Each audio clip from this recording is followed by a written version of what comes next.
ईश्वर का नाम सुखों की खान है, पर इस घोर कलयुग में उस मालिक का नाम लेने से इंसान हमेशा डरते रहते हैं, कतराते रहते हैं और अपने आप को राम के नाम से बचाते रहते हैं। झूठ बोलना हो, चुगली निंदा करनी हो, बुरी बुरी बातें करनी हो, फुर्सत मिल जाती है। लेग पुलिंग, टांग खिंचाई करनी हो, ठगी बेईमानी के तरीके, योजनाएं बनानी हो, सबके लिए समय मिल जाता है। समय नहीं मिलता अल्लाह वाहिगुरु मालिक की भक्ति इबादत के लिए। हर कार्य में इंसान के पास फुर्सत है, बिजनेस है, व्यापार है, कुछ भी करना पड़े, सारी रात जागना पड़े तो एक टांग पे खड़ा रह के पहरा देगा, पर सुबह माया रानी मिलनी चाहिए। हर कार्य के लिए इंसान भागता दौड़ता है, पर अल्लाह वाहिगुरु राम के लिए फुर्सत नहीं है, समय नहीं है, उसका नाम नहीं लेना चाहता। और जैसे जैसे इंसान मालिक के नाम से दूर होता है, वैसे वैसे उसके अंदर की तमाम खुशियां चली जाती हैं। मालिक का नाम एक ऐसी रसायन है जो हर तरह की बीमारी, टेंशन, दुख दर्द को दूर कर सकती है।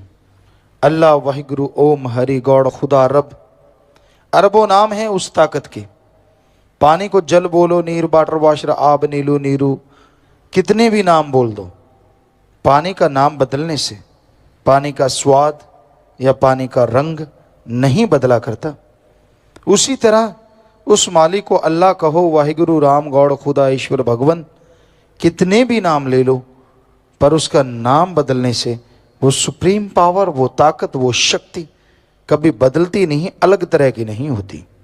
तो मालिक का नाम, प्रभु की भक्ति इबादत का वो तरीका आप कर सकते हैं बिना किसी दाम के, बिना धर्म जात मजहब छोड़े, बिना कपड़े चेंज किए, जैसा भी पहनावा पहनते हैं, जिस तरह का भी आप धर्म को मानते हैं या अपना बिजनेस व्यापार करते हैं, बस ठगी न मारो, बेईमानी न करो, भ्रष्टाचार, झूठ न बोलो, कभी किसी का दिल ना दुखाओ। दिल दुखाने का मतलब ऐसा कर्म ना करो जिससे दूसरे को तकलीफ हो। बुरे कर्म, बुरी सोच, इंसान जब बुरी सोच आती है, अगर सुबह शाम अल्लाह वाहिगुरु मालिक का नाम लेता रहे तो उस सोच का जो फल है वो खत्म हो जाता है। कोई भी दिमाग विचार शून्य तो हो ही नहीं सकता। विचार तो चलते रहते हैं, कभी कोई आया, कभी कोई आया, कभी कोई आया, कभी कोई आया, लेकिन उन विचारों को फॉलो ना करो, बुरे विचारों के पीछे चलो ना, बुरे विचारों के अनुसार काम करो ना, तो भी आप बुराइयों से बच जाएंगे और मालिक की कृपा दृष्टि के काबिल बन जाएंगे। आप सुमरन करते हैं, मंजूर कबूल होता है, पर आपको कई बार एहसास नहीं होता। आप कहते हैं मेरा सुमरन चलता नहीं। चलने से आपका तात्पर्य है ध्यान नहीं जमता, अंदर कोई चमत्कार, वो नज़ारा नजर नहीं आता। कई बार होता है इंसान सुमरन करता है और उसके ऊपर पहाड़ जैसा कोई कर्म गिरने वाला होता है। सुमरन करने से, भक्ति इबादत करने से वो पहाड़ जैसा कर्म कंकर में बदल जाता है। तो ये नहीं कि सुमरन ने काम नहीं किया, सुमरन ने तो काम किया, पर आपको महसूस नहीं होने दिया। कोई भी काम आप करते हैं उसका फल मिलता है, कम ज्यादा थोड़ा बहुत, कुछ ना कुछ तो मिलता है।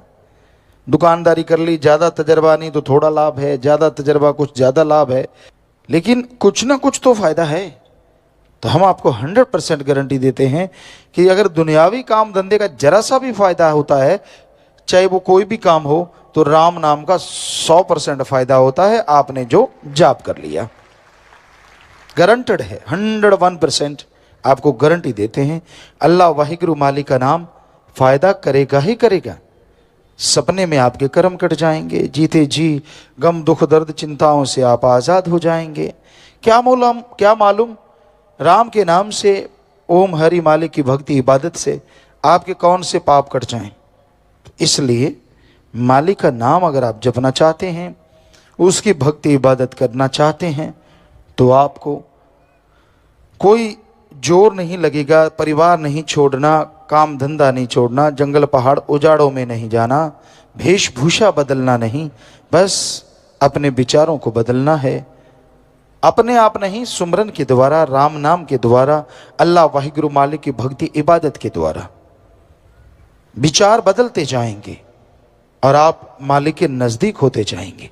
मालिक कभी किसी से कोई पैसा नहीं लेता। ये तो इंसान लेते हैं, इंसान देते हैं। ये तो इंसान का बिजनेस है, भगवान का नहीं। उसको किसी के कोई पैसे से कोई लेना देना नहीं है। इसलिए अगर आप मालिक की कृपा पात्र बनना चाहते हैं, उसकी खुशियां हासिल करना चाहते हैं, तो आप मालिक के नाम का सुमरन करें, उसकी भक्ति इबादत करें। वो सुमरन आपको देखी अनदेखी खुशियों से मिलाएगा, सोची ना सोची खुशियों से मिला देगा, आपकी कल्पना या कल्पना से बाहर को आपके पास ला देगा। आप कल्पना भी नहीं कर सकते वो परमानंद की प्राप्ति होगी। ये प्रैक्टिकली मेथड ऑफ मेडिटेशन। लगातार जो जाप करते हैं, लगातार जो भक्ति करते हैं, भक्ति के समय फल की आशा ना करो। फिर भी मालिक ने फल देना है, मालिक से मालिक को मांग के भक्ति करो। इससे सर्वश्रेष्ठ तरीका और कोई नहीं हो सकता। और उसकी निशानियां आनी शुरू हो जाएंगी आपको सपने में, जागते कभी न कभी मालिक का एहसास होता रहेगा। मन मतों का संग ना करो, मन के पीछे ना चलो। कोई मालूम नहीं, आपकी आंख लगी मालिक दर्शन दे जाएं, क्या पता। क्योंकि हो सकता है आपकी बॉडी उस काबिल ना बनी हो, या मालिक को ये अभी ना मंजूर हो कि आप उस तरीके के बन जाएं, क्योंकि आपसे दुनियावी भी ऐसी बातें पड़ी हों जो आपसे लेनी हो। क्योंकि अगर लगन एक बार सुमरन में लग जाए और मालिक के नूरी स्वरूप के दर्शन हो जाएं, काम तो आदमी करता है, ये नहीं कि वो निठल्ला हो जाता है, बेकार हो जाता है, पर उसका फिर मन दुनियावी चीजों में वो मजा नहीं ले पाता जो मालिक का नजारा आता है। वो सारा कुछ त्याग बैठता है, कोई चीज की तरफ ध्यान नहीं जाता, सिर्फ क्योंकि नजारा ही ऐसा है। आम आत्मा सुमरन करके वहां पहुंचती है तो आने का नाम नहीं लेती। वो तो मालिक है जो वापस भेज देता है। 10वां द्वार खुला, चढ़ाई हुई रूहानी, मालिक के नूरी स्वरूप के दर्शन हुए, आत्मा का दिल ही नहीं करता इस गंदगी में वापस आने का, लेकिन शरीर में जितना समय लिखा है वो तो भोगना है, इसीलिए मालिक वापस कर देता है। आप आधा घंटा घंटा का सोचा, नहीं सोचा तो भी कुछ टाइम के बाद मालिक ने वापस शरीर में आपको भेजना ही भेजना है। वैसे भी आप शरीर में होते हैं, पर पूरी बॉडी में आत्मा फिर से चली जाती है। तो भाई सच्चाई है, हकीकत है, इतना है नज़ारा वहाँ का, इतना आनंद है वहाँ का, इतनी लज्जत है, इतनी खुशियाँ हैं। ये कोई आपको लुभावने नज़ारे नहीं बता रहे, आपको ललचाने के लिए नहीं कह रहे। ये 100% सच है, 100% सच है कि वहाँ जो नज़ारा है वो ना किसी नशे में है, ना जीवा के स्वाद में है, ना इंद्रियों के भोग विलास में है, यानी दुनिया की किसी भी इच्छा में, किसी भी इच्छा पूर्ति में वो नजारा नहीं है जो मालिक के नूरी स्वरूप की एक झलक में अरबों गुना बढ़ के मिलता है। ऐसा है भगवान, तो उसको पाना है, जरूर सुमरन करते रहिए, वो दर्शन देंगे। किस रूप में देते हैं ये उनकी मर्जी है, लेकिन संत पीर फकीर गुरु के रूप में भी दर्शन दे सकते हैं, वो अपने नूरी स्वरूप में दर्शन दे सकते हैं, वो लाइट प्रकाश के स्तंभ के रूप में दर्शन दे सकते हैं। वो मर्जी के मालिक है। इंसान कहता नहीं मेरी मर्जी, नहीं तेरी मर्जी नहीं। हाँ, अगर आप अपने गुरु पीर फकीर पे पूर्णतः यकीन दृढ़ विश्वास करते हैं, हो सकता है मालिक उस शुभ रूप में आके नूरी दर्शन दे जाएं या वैसे दर्शन दे जाएं। ये तो आपके यकीन की है बात कि आप किस पे यकीन करते हैं। तो भाई ये राम नाम की महिमा है, इसे अकल इल्म वाले नहीं पढ़ सकते, क्योंकि जो पढ़ के कड़ जाते हैं, सारा दिन दूध कड़ता रहता है, उस पे मलाई आ जाती है और उसे उतार लो तो घी भी नहीं आता, जरा सा आता है नाम मात्र। तो उस तरह कईयों का पढ़ पढ़ के कट जाते हैं। उनको मालूम होता है इतना फिर वही का वही, इतना फिर वही का वही, इतना फिर वही का वही, कोई फर्क नहीं पड़ता, गलती करते रहो, बुरे कर्म करते रहो, क्या है, कुछ नहीं होता। ऐसे फजूल बातें।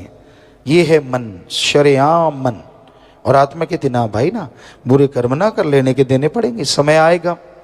तो आत्मा की आवाज को जिसने सुन लिया वो भगवान की खुशियों का हकदार बनता है। और वो खुद ही नहीं, परिवार कुलों का भी उद्धार होता है और दोनों जहां की खुशियों से माला माल हो जाता है।